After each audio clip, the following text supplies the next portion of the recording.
to offer a small incentive to the group. If we can get to 20 questions in the next 45 minutes from the audience, there's a bourbon tasting outside there, over in that hallway, from our friends at Still Austin. Chris Seals offered a bourbon tonight, and we're going to take advantage of that. But we have to get to 20 questions. 20 might be a big stretch. 10 questions. Because we're going to do the bourbon tasting. It's just a matter of whether or not you get invited. But, all right, so, Gary, tsunami is a carefully selected word, if I know you just a little bit. And I wonder, can you talk a little bit about your choice around AI tsunami, and then just to balance that, what are you most excited about when it comes to, let's stick to generative AI for the moment, and the impact it can have in revolutionizing across sectors? So 30 years ago, this is going to date me, but that's probably anybody that Googled me will know that I've got a little bit of experience behind me. So 30 years ago, I was the editorial director of a magazine called Network Computing, which was a very sort of early stage, tech dweeby kind of magazine. And I forced my writers to do a cover story called The Internet Gold Rush in 1993, almost exactly 30 years to the day. And what we said at the time, and this is before the World Wide Web protocols were even widely released, what we said was, this is the infrastructure we've been waiting for. This is the way to connect humans around the planet in a consistent way that we will suddenly have access to the world's information. And 30 years ago, that was a fairly radical contention. And what we found is that it took fits and starts. It was inevitable. But today, more than half the people on the planet do have access to that internet, and they have access to the world's information. Now, we had thought it was going to usher in a golden age, and I think there's a meme that's going around on Instagram. We thought that the reason there was so much stupid human activity is because we didn't have access to the world's information. And now that we do, we know it wasn't that. There's still a lot of stupid human activity. So instead, what I think we found is that humans have two challenges. When we have these new technologies that come to, we use the word at Singularity University a lot, to disrupt. And disruption always giveth, and disruption taketh away, right? So it turns out that humans think fairly linearly. We see event, and then we kind of think, oh, okay, there's the next event. Remember the first time maybe you had to go learn from home or work from home in the first early days of the pandemic, and you thought, oh, you know what, we'll be back in a couple of days, because we think linearly. But increasingly, so much of what happens in the world is exponential. It doubles again. It keeps doubling. And there's a delta in our human thinking between that exponential growth, and especially in technologies like these digital distraction machines that we all have, and the human perception. And so that gap is where we have a lot of our cognitive challenges. And the gap comes from two things: pace and scale. It's how fast change happens, and it's how many people are affected and how much of those people's lives and work is affected. And so the reason I called it a tsunami is because the internet took 30 years to get to this point. And we all coined the phrase internet time as if it was fast. And then in maybe 60 days, 100 million people used ChatGPT. So this is a tsunami in that it's wave after wave of technology. It's new versions of the technologies coming out again and again. But what happens with exponential technologies is they don't just each have their own exponential curve. That is, advances in microprocessors, advances in software development tools, advances in biochemistry. They don't just have their own exponential curve. They accelerate each other. And so what we're seeing, the reason I called it a tsunami is because wave after wave of technologies are coming. And it's not just that they're individual technologies, is that they have APIs and they're built on top of each other. And so what you are accessing, what you see as a human, as a user, as an interface, might actually have dozens of different layers of technology that they're all dependent upon. And that in turn is sitting on a cloud infrastructure. And so that pace and scale of technology is like nothing we've ever seen before in modern history. And there's nothing that's showing us how soon it might ever slow down. So that's the first part. Now for the excited part. I hope I'm excited about all this stuff. I mean, I think it's amazing. What we need to understand the dynamics of who benefits and who is able to truly leverage these technologies. How broad is the distribution of that benefit? And then what are the potential harms? What are the ways in which our industries, our organizations, our societies, and our lives can be negatively impacted, and how do we mitigate those? But let's focus on all the positive stuff. So the first is that if you buy, again, the framing, human skills applied to tasks to solve problems. Each of these new tools allows us to be able to supercharge in each of those different areas. We can perform activities that we did before so much faster, certain kinds of activities. And we can especially perform activities where we used to take time to generate new thoughts, new ideas, new insight, new content, and we can use them to generate first drafts so much more rapidly than we could before, that it opens the aperture for a huge number of tasks that we might have performed before that would have taken us much, much longer. It allows us to develop new skills, to be able to rapidly get up to speed on an arena we knew nothing about.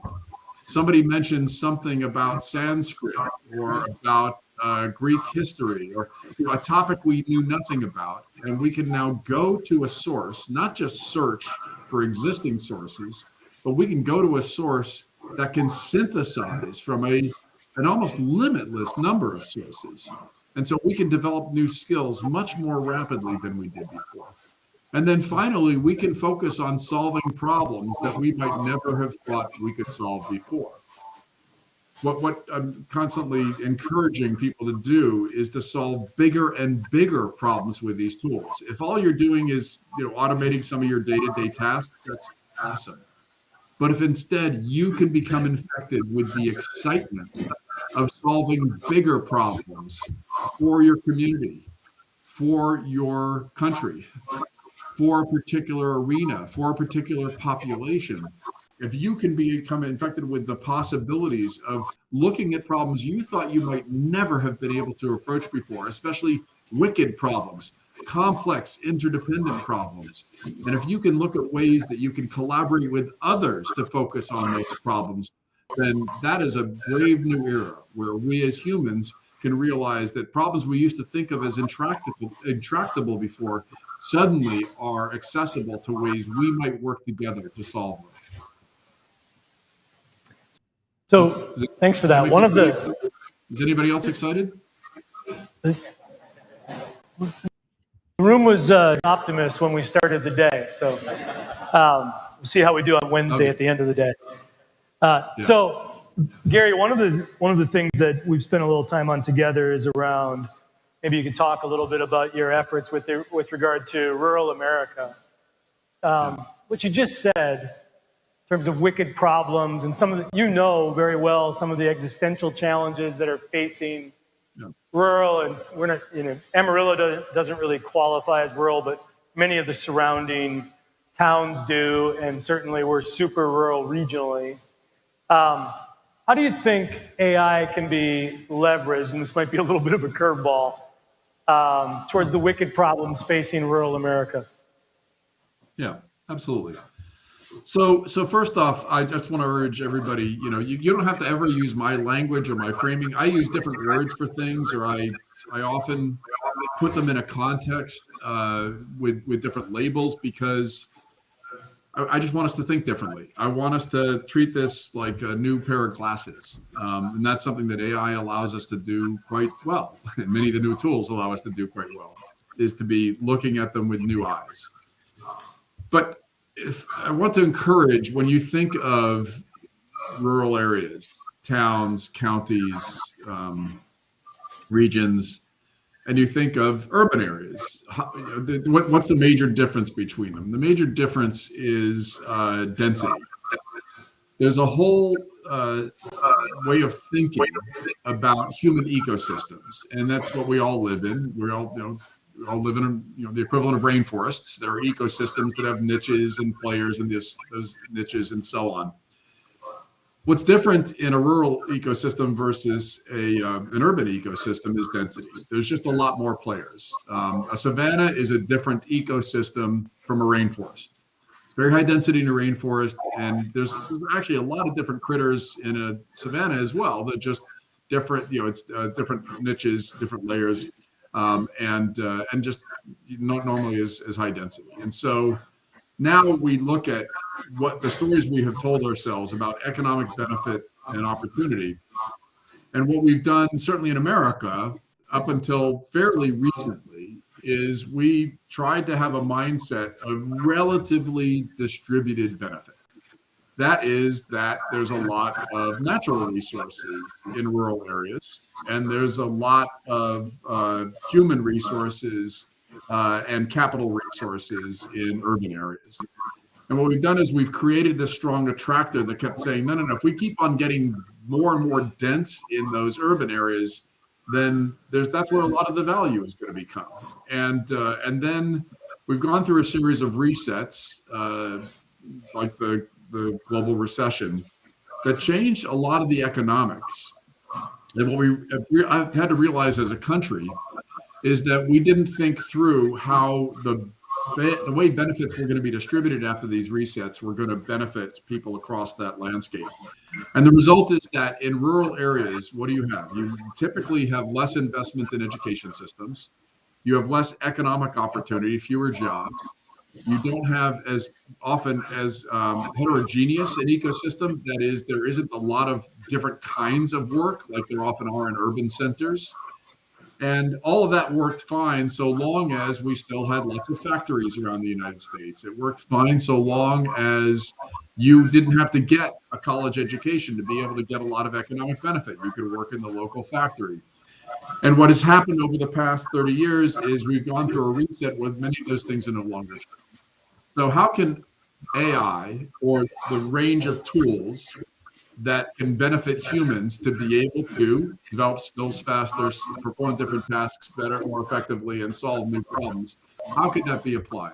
So the first is we need to be able to figure out ways that we can reset our education systems or systems of learning so that people can leverage these tools to be able to develop new skills and to be able to perform more tasks and different kinds of tasks more rapidly and more effectively, and to be able to leapfrog so that in rural areas, people have access to those resources.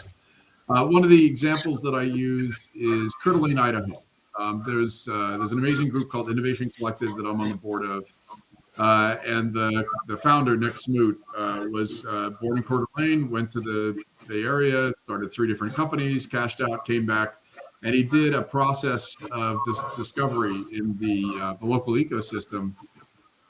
Because a lot of the kids were moving away to the big town nearby, Spokane, and it was mostly a retirement village for former police and Army retirees. And so Nick did a series of discussions with the local ecosystem and said, what do we want to become? And believe it or not, they said, you know what, we need to become a hub of AI and robotics programming.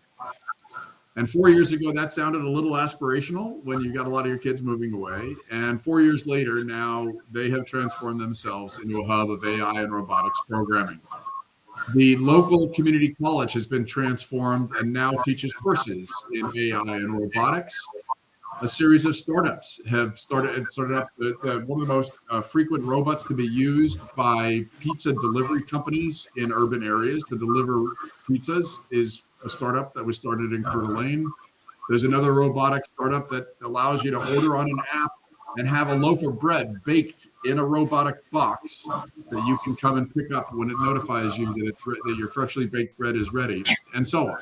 And the local co-working facility has been transformed into the envy of any WeWork. And so the more that we can think of these ecosystems as being places in which we can leapfrog, we can jump ahead, and we can look at ways that we want to be able to distribute economic benefit. We've got to change our systems of learning. We've got to be able to create new businesses so that we can solve new problems. And we've got to be able to look at ways that that can be more broadly, benefit more broadly distributed. And in a world of increasingly distributed and remote work, that also opens the aperture for the ability to develop a skill set in a region, and again, fueled hopefully by these tools, that can allow regions to be able to become known for specific capabilities, and then to be able to have the distributed workers that could be working for organizations in other parts of the country or in other countries that can ensure that economic benefit continues to come back to the region. Does that make sense? Not only does it make sense, but we're actually sitting in the home of a future remote work hub. So yeah, that really resonated with me. Any questions from the audience? Austin's ready to play Phil Donahue. Yeah, and remember, there's bourbon waiting. That's right. I'll start with one. So with the successful utilization of any new tool, what's really required is a good understanding of constraints involved in utilizing that and implementing that. Do you see a whole new set of constraints for the use of AI? So, I'm sorry, what's your name? Werner Kuhr. I'm AVP of Innovation and Entrepreneurship at Texas Tech. Oh, great. Thanks, Werner. No, I just wanted to make sure I know who I'm addressing. So when you say constraints, Werner, what do you mean? Do you mean limitations of the technologies and what they're good or not so good at, or constraints in terms of the guardrails that humans need to put on them?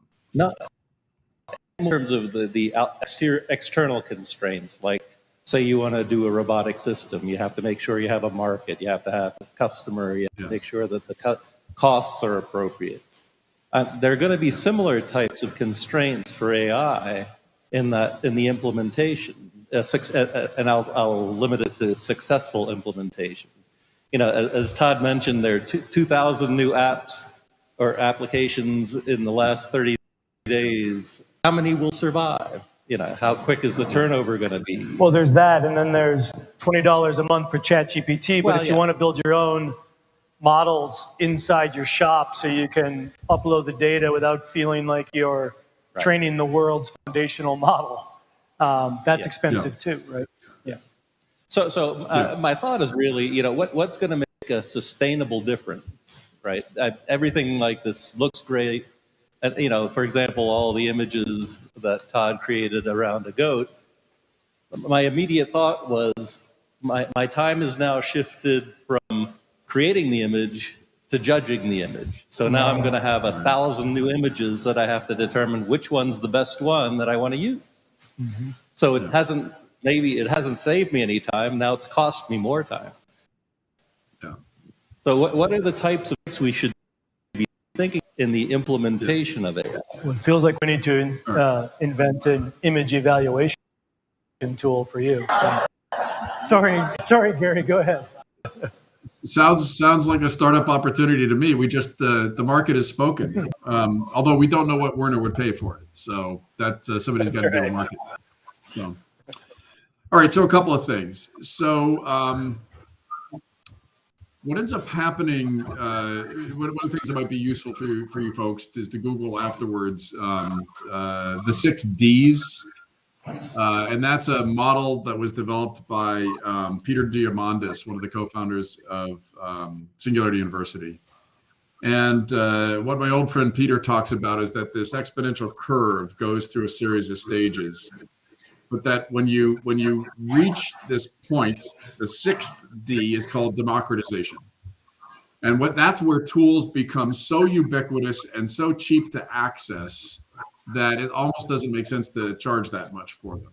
And so what happens as you go through these really breathtaking curves, remember scale and pace of change, is that there's a whole bunch of design heuristics that are baked into them.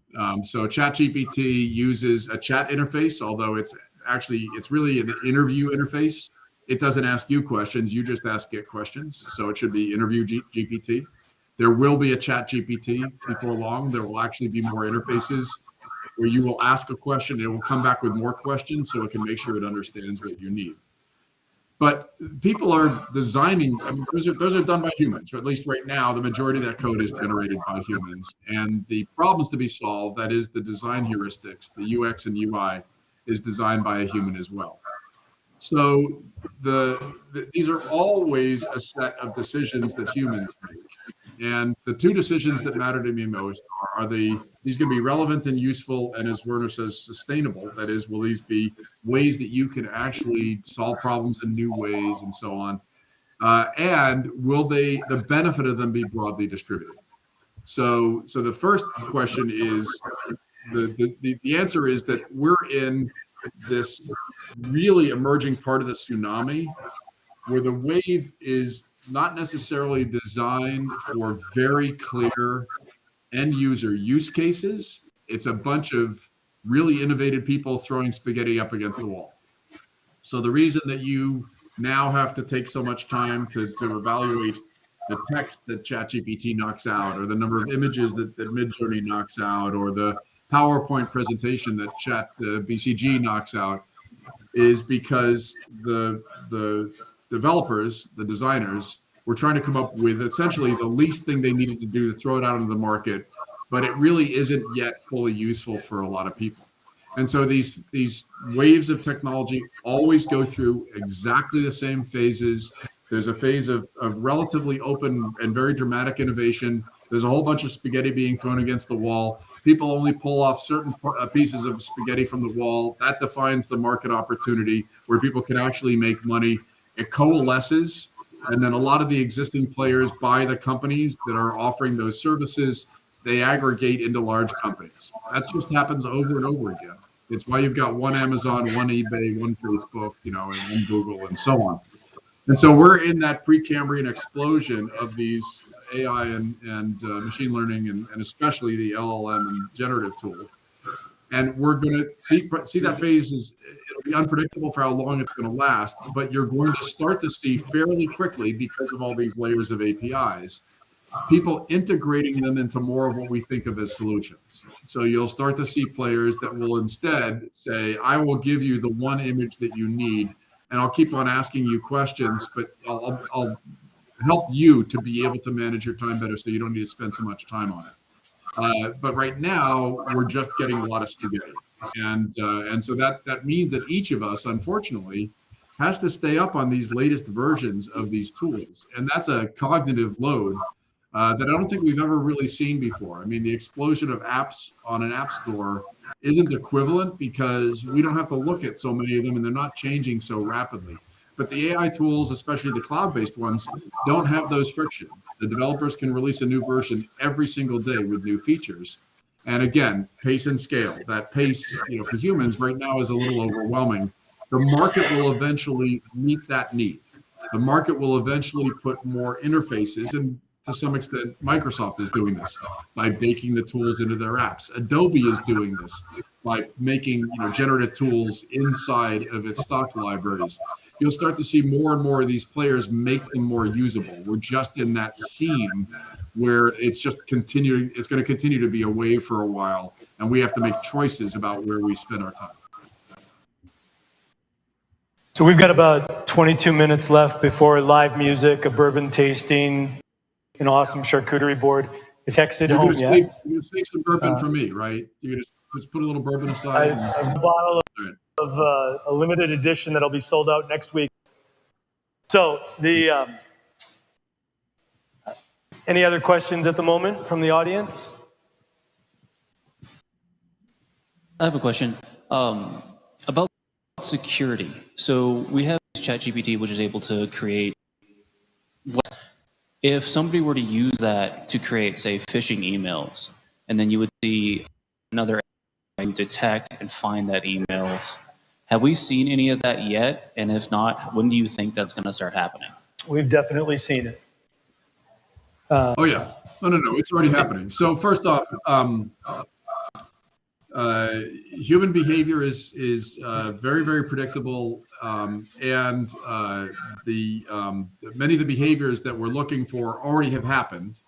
We just weren't aware of it. And so a lot of the bot libraries that are have been used in the past for a lot of the social media campaigns, they're driven by AI tools in many cases. There's a lot of auto-generated text.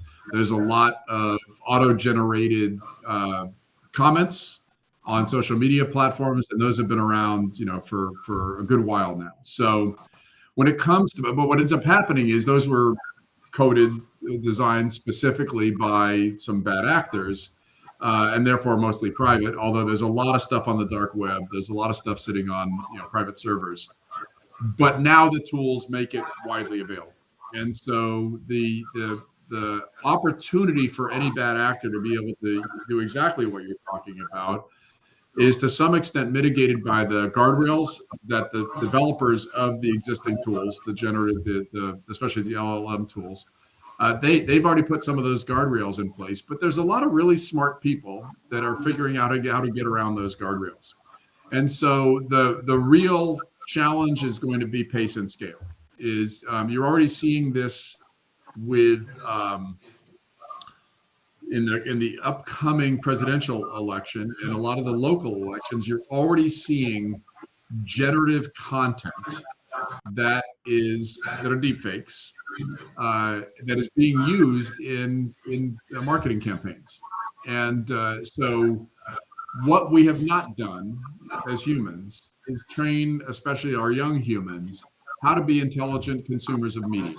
And we would have done ourselves really well 30 years ago before the advent of social media to teach kids to be able to question the content that they see and ask who's generating it and why they did it and what their motives are and that sort of thing. We unfortunately haven't done that as well as we could. We're going to have to double down on that as humans. And yes, there will be an arms race of tools to detect it, but then the ones developing the bad actors will then have their own tools to be able to generate new content. And so we're just going to have, as humans, we're just going to have to commit to ourselves that we're going to be really, really intelligent consumers of this stuff. We're going to question the content sources that we see.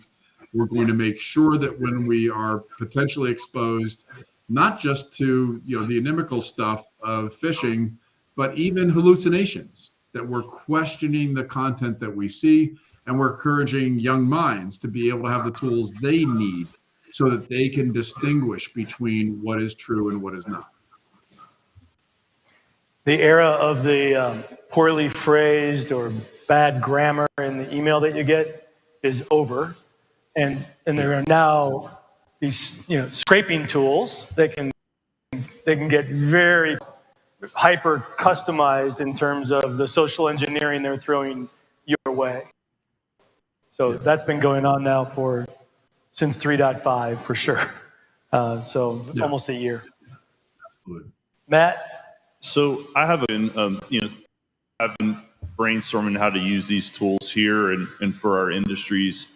One of the things I think where there's a limitation in our industries, and I'm sure this is true for a lot, is that there aren't publicly available libraries, right? So if I want to figure out how to cut into a meat carcass, or if I want to study microbiological yields, or if I want to look at, corn production based on or something like that, all the libraries are in different formats, including handwritten notes to here that are not available in publicly available databases. So I'm not asking you to personally solve that problem for us, but do you have any kind of insight as these tools become available,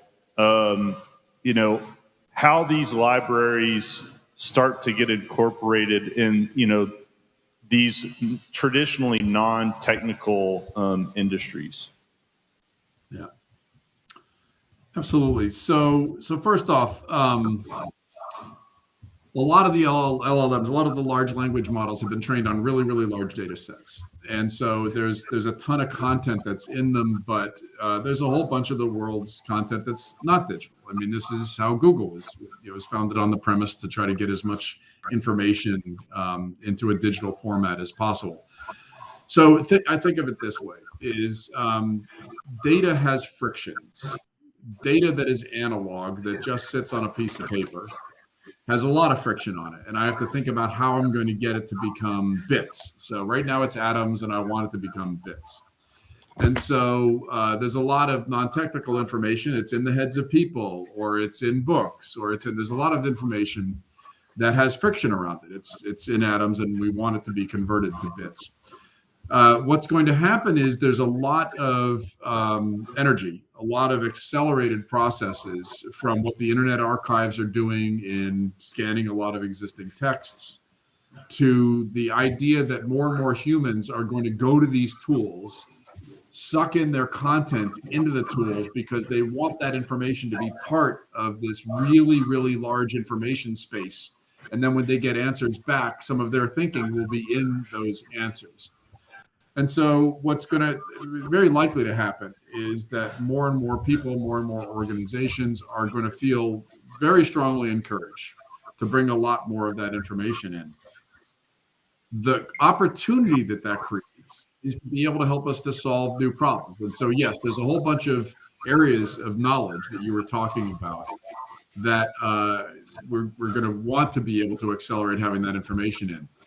What we want to make sure we're mitigating against is that a lot of these platforms are owned by companies, and we are giving our information to them, just like we have given our information to so many companies that, like the Facebooks and Googles of the world, that are watching our behavior.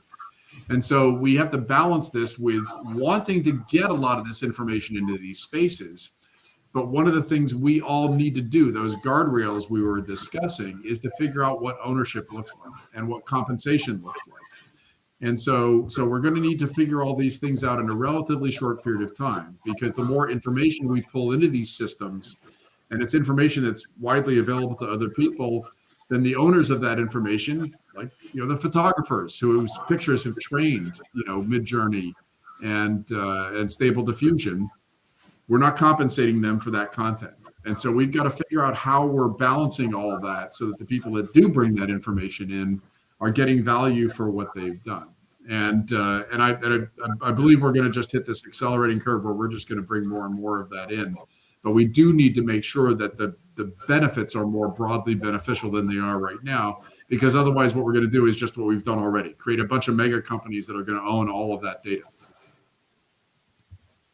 With 13 minutes to play, I'm skeptical about our opportunity to get to 10 questions. So we're lowering the quota to 5. Yeah, somebody could rattle off a whole bunch in a short period of time. And welcome to the hot seat. I want to make sure we get a couple questions in here about workforce implications. Yeah. Gary, in your opening remarks, you were eloquent in describing that these are human decisions that have to be made. How do you think, as both leaders and as individual performers, we should be thinking about or reconciling human nature? Because you talked about some of the tools. We've spoken earlier today about some of the industrial revolutions, and increased productivity is typically one of the primary goals of those new transformational tool sets. And so as we think about how we reconcile generative AI, ML, and the opportunity for increased productivity, and how at some point that equates to jobs or a job, if you are either in the role of leader or you're in the role of an individual contributor, how are you thinking about that today and say over the next 12 to 18 months? So let me come at it from two different angles, from the angle of the individual and then from the more macro issues for organizations and economies. So for you as an individual, my father figured this out 50 years ago in What Color Is Your Parachute? He said, look, you know what? If there's one thing you need to do when you are approaching a potential employer, is to present yourself as a problem solver. That's why I come back again to human skills applied to tasks to solve problems. If you're a problem solver, and you understand the problems of the organization, you understand the problems of their customers, you understand the problems of your potential coworkers, and you're able to put yourself in the context of a problem solver. Now, we know in every organization, there's one or two people who think it's their job to create problems, and you probably have met some of those before when you've been working. But for the most part, we're problem solvers, right? So now when we think of technologies coming along and automating tasks, what we want to do as individuals is we want to continually be able to put ourselves in the framework of solving problems for particular constituents, certain kinds of customers, or if you're working for a government, for citizens, or so the more you do that, then these tools should be able to help you develop superpowers. Now, what I point to is effectiveness. You want to continue to be more and more effective in your work.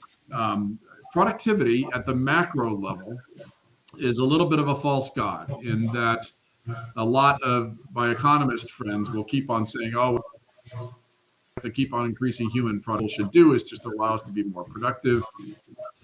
The challenge of that mindset is that it equates far too often with an economic decision that somebody who runs an organization is doing, and essentially trying to separate people out into high performers and low performers, and then laying off the low performers because they're not productive enough. And I just don't buy that frame. That's why I talk about effectiveness over performance. It's really helping people to be able to be continually effective in their work and solving the problems that they've committed to solve. What is unfortunate right now, and one of the things that we have to solve together, this is our job, all of us, is to figure out, because the AI tsunami is a reset for a lot of work, that is, it performs a lot of tasks that humans used to do. How do we make sure that humans continually have new problems to solve and don't just get laid off? And you can solve that at the individual level in an organization, and encourage companies to have all the incentives to train their workers to be able to find and solve new problems.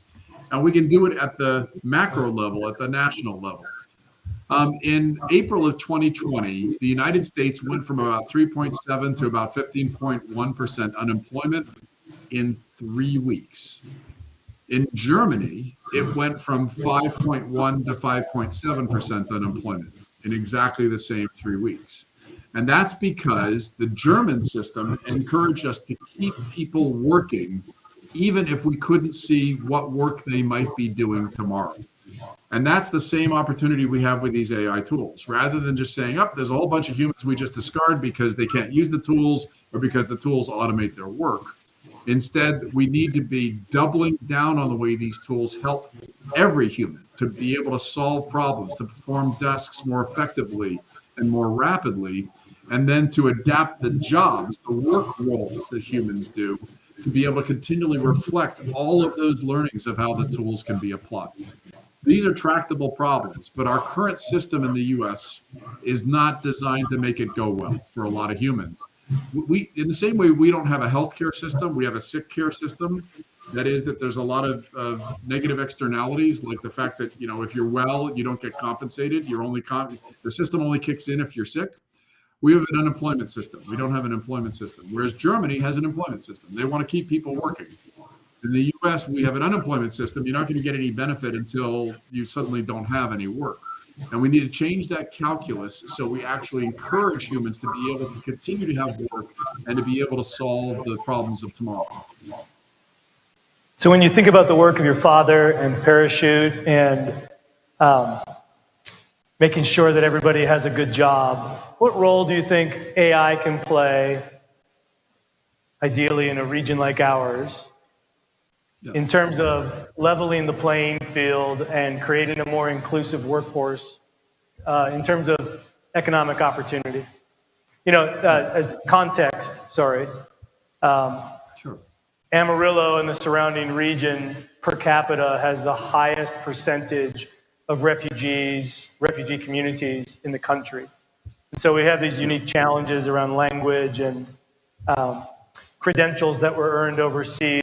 We have a significant employment issue, et cetera. So I'll leave it there. Yeah. So there are no magic wands, and AI is, the AI tools are no different. If we come at this with an ecosystem mindset, then AI can help us, first off, to map ecosystems. The more we can have a common picture and a common language of the way these ecosystems operate, what are the different economic drivers, what are the different economic opportunities, what are the resources that are here. First off, we need a common language and a common vision, a common picture of the way the ecosystem operates and what especially its greatest advantages are that can be leveraged. Second is we need a process by which regions can have a continual set of steps that they go through for co-creation. What we see is there needs to be an operating system for communities to be able to continually look at new opportunities in the same way we were talking about Coeur d'Alene had done, be able to identify where there might be new kinds of businesses to be started. There might be new kinds of problems to be solved. Third is to be able to understand the human ecosystem. So the more we can inventory the skills, the more we can understand the people that are in the ecosystem and the ways that the skills that they already have that our system doesn't particularly optimize them for. If somebody was trained as a doctor in another country and they come here and all they can do is clean the toilets in a hotel, we are significantly underutilizing that skill set. Doesn't mean that they can immediately become certified as a doctor, but they might be a tremendously great problem solver that they've had. And the more we understand that skill set, and the more that employers can understand how they can leverage that skill set, and we reduce the friction by which employers can find that talent and be able to leverage it. AI tools can help us to construct work orders. AI tools can help us to be able to get people up to speed on arenas they don't know as well. AI tools can help us to be able to brainstorm new ways to leverage those skill sets that our systems don't currently benefit as much.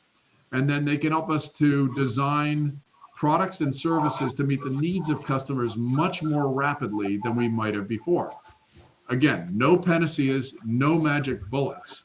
But if we come at it with an ecosystem mindset, and we're trying to do is to continually both inventory and then prioritize what we're good at, what our resources are, where the market opportunities might be, then the tools should be able to help us to be able to continually build a common understanding, to be able to help individuals to be able to learn new skills, to be able to solve those problems, and then to create the economic opportunity in helping to jet fuel the companies, the startups and other organizations that are helping to employ those people so that we can build local economic benefit. But you have to solve the capital problem. AI is not going to help a whole bunch of money to magically appear unless you're trying to design some new cryptocurrency, which I wouldn't strongly recommend. But you have to solve the capital problem because you have all those pieces together, but without risk capital, without capital to be able to help people to start businesses, especially capital that is optimized to help people of color and people from immigrant backgrounds, then all those other pieces can be in place, but you don't have the resources to be able to create this new economic benefit, then you don't get the flywheel effects. It doesn't move fast enough. So you got to make sure that you're solving the problems of access to capital to be able to ensure that that process continues to have jet fuel. I hope everybody in the room caught a couple of things there. One, Gary, earlier today we worked off our human skills project framework, and we asked ChatGPT to be an advisor to us and worked on a particular skill at each table. But I hope you caught the profound nature of what Gary was just suggesting about the depth to which a health system executive or leadership team could ask ChatGPT about how they could build pathways for people from other countries who don't have credentials from the US, but they could be great problem solvers. What are they capable of doing in our context? Those sorts of things. I mean, the extent to which we can ask, we can take on wicked problems and moonshots and so forth is really just, the limitation is our imagination about what we'll ask about. And as you start to play more on a regular basis with large language models, I would challenge you to also experiment with just how powerful it can be based on the questions you ask it, and the questions you ask it to ask you. Let's go to the audience for one final question as we hit our quota of 4 questions. Good for you for moving the goalpost. 6. All right, we're going speed round. We're going speed round if you're up for it, Gary. Gary needs to hear you, Randy. Hold on for a mic. Speaking to the security or the dangers of AI, we know one's security, but do you see any negative side effects, like as far as maybe critical thinking or mental laziness? And another one, what would most complement? What skill would most complement AI? Soft skill. Okay. So great questions, Randy. Thank you. All right. So humans make decisions in every phase of new technologies about what tasks they ask it to perform. And in many cases, especially because we're biased, our sensory attraction to content, stories, humor, images, all that sort of stuff, we're choosing anyway what we point our attention towards. So, and then we also use tools to perform activities for us that we used to do ourselves. So I haven't done long division in a very long time because we all carry calculators around on our digital distraction machines. And so, yes, no question, there are activities, skills, tasks that we perform that we're going to continually default to let our tools do. And what that needs to urge our educators and our parents to do is to more deliberately teach that way those skills when the tools can actually in many cases help us to not leverage them as much. So critical thinking, continually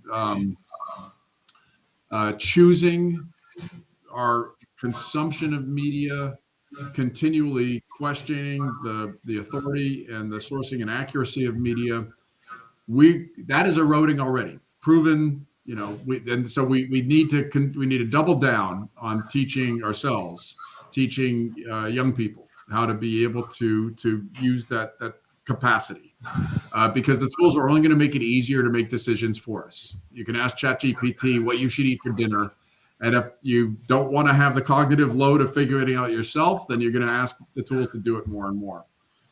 And when it comes to skills, just so everybody's got the language, we've got bodies of knowledge, which I call no skills, car repair, brain surgery, and they're anchored or rooted in an arena. And will help us to learn that faster. And then we've got these flex skills. Hey, Gary, hold on one second. Oh, sure. We may have just finished. Did I lose you? I didn't touch it. We lost this one first and then that one. Oh, okay. And now, so Gary. Are we back? Yeah, are we back?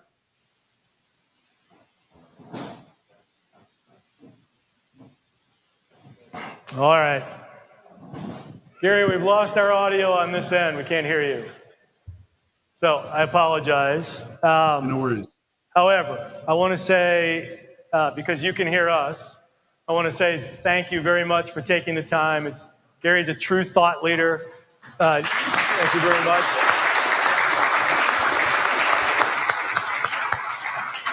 Thank you so much for taking time. It's now a little after 10 o'clock in Sao Paulo. I want to encourage everybody to take a look at Gary's book, The Next Rules of Work. Great book. Also, his LinkedIn writings are extensive. Should follow him on LinkedIn. And 1.3 million people, can't be wrong, all of those who have gone through his courses on LinkedIn. So once again, Gary, thank you so much. I'm sorry we lost the last couple of questions, and to those of you who are ready to ask them. And I'll talk with you very soon. Safe travels in Brazil and beyond. Thanks again.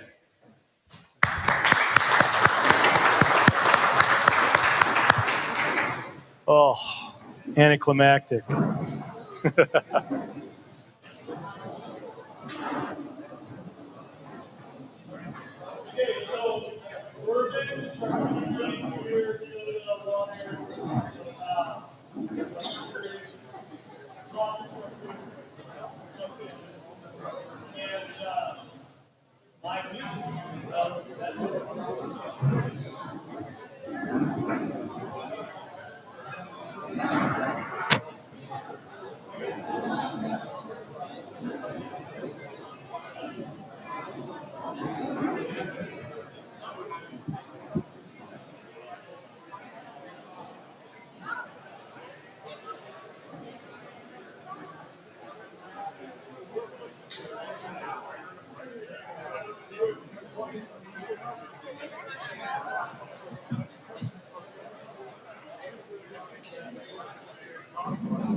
Hi, there is more stuff.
Bye.